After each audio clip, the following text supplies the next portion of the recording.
வாங்க பச்சை பயிறு தோசை எப்படி செய்கிறதுன்னு பார்க்கலாம். 1 கப் பச்சை பயிறு,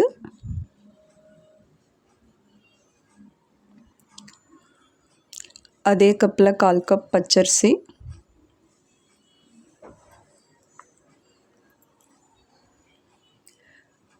ஒரு ஸ்பூன் வெந்தயம்,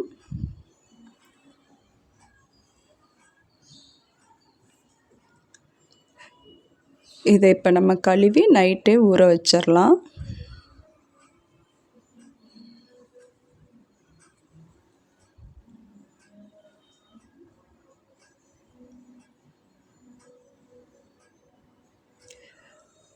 பாருங்கள், நல்லா ஊறி வந்திருக்கு.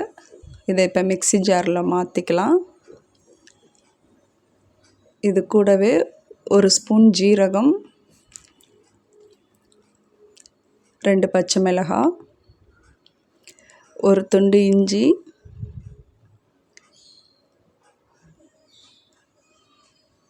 தேவைக்கேற்ப உப்பு. இப்போ அரைச்சிட்டு வந்துடலாம் வாங்க.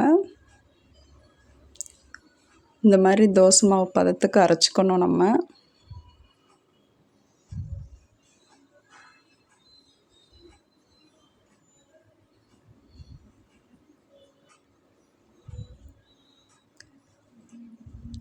கருவேப்பிலை கொத்தமல்லி பொடுசாக நறுக்கி போடுங்க. வாரத்தில் ஒரு நாள் கண்டிப்பாக குழந்தைங்களுக்கு கொடுங்க, நரம்புகளுக்கு ரொம்ப நல்லது.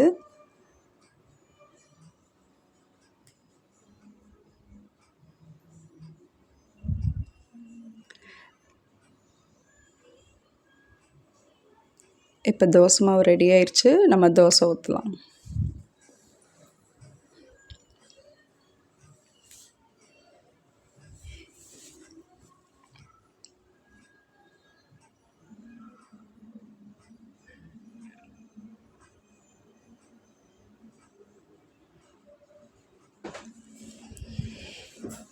கல் காஞ்சிடுச்சு, தோசை கல். இப்போ நம்ம தோசை ஊற்றலாம்.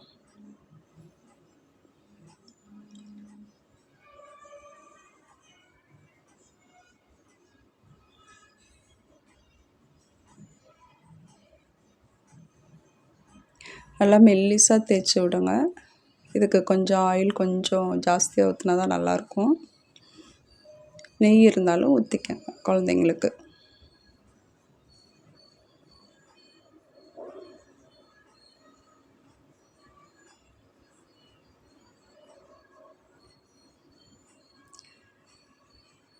ஒரு பக்கம் வெந்துருச்சு. இப்போ நம்ம திருப்பி போட்டுக்கலாம்.